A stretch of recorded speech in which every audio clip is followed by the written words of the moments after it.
My presentation today is about the dish Pesto Pasta.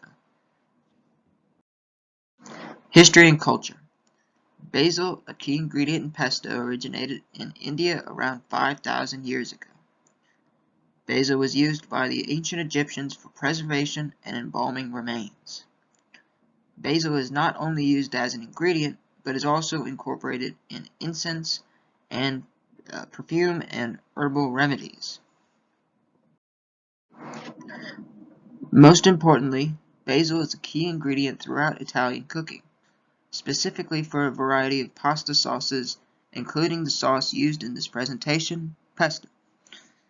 Pesto originated in the Liguria region of Genoa, Italy in the 12th century. Pestare means to crush or pound, which is fitting as pesto was originally prepared with a mortar and pestle. Nutrient composition. Pesto isn't usually eaten in large enough amounts to get the benefits of its nutrients. It has 92 calories, 9.5 grams fat, 158 milligrams sodium, 0.9 grams carbohydrates, 0.2 grams fiber, 0.11 grams of sugar, and 1.4 grams of protein. Pesto is considered a great source for healthy fats.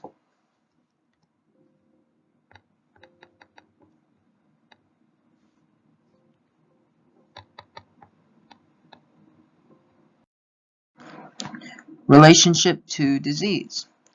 The mono and polyunsaturated fats, as well as the nuts and herbs like basil used in pesto, are linked to lower risk of chronic heart problems. Antioxidants from the basil can protect your cells from oxidative damage. Pesto's mix of antioxidants and healthy fats can inhibit the production of inflammation-causing compounds in the body, which can improve blood pressure, blood sugar, and cholesterol levels over time. Ingredients. One major sign of the freshness of basil is the smell. Fresh basil leaves should be fragrant, but not smell rancid. It's easier to tell basil is too old if the leaves are wilted and or the color is yellow or blackened. You can tell pesto is bad if it smells rotten, the basil leaves are turning brown, and if there's any mold or growth present. Agriculture. It's believed that Liguria is the prime place for pesto because its climate and mineral-rich soil creates the perfect growing conditions for basil.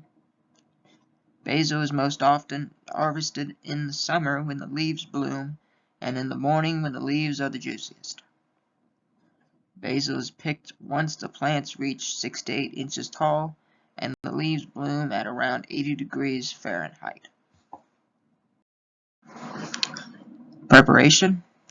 Pesto includes basil, pine nuts, garlic, olive oil, and Parmesan or Pecorino cheese. First, chop up the basil and combine with the nuts and garlic. Then process or blend the mixture until finely minced. Drizzle on the olive oil and puree more if needed. And then add the cheese and any other seasoning. Refrigerate or freeze to stir in order to keep the freshness, and you can also pour a little olive oil on the top if you don't plan on serving it immediately. Tasting. Instead of going to a restaurant to try it, my family decided to just make it at home. We cooked some penne pasta and then bought a jar of pesto at the store because we didn't want to bother with trying to make it. The pesto had a nice, creamy, and kind of thick texture and a rich flavor of basil and garlic. It definitely has a unique taste when compared to more popular pasta sauces.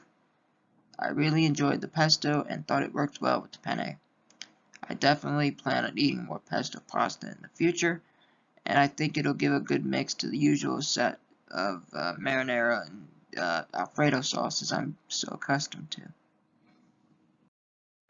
There's the pesto pasta. Comparison.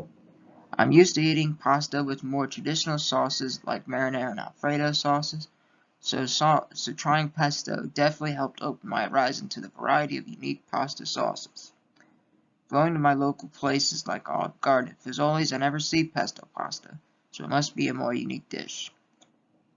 It seems like pesto pasta is more of a staple in traditional or legitimately Italian restaurants.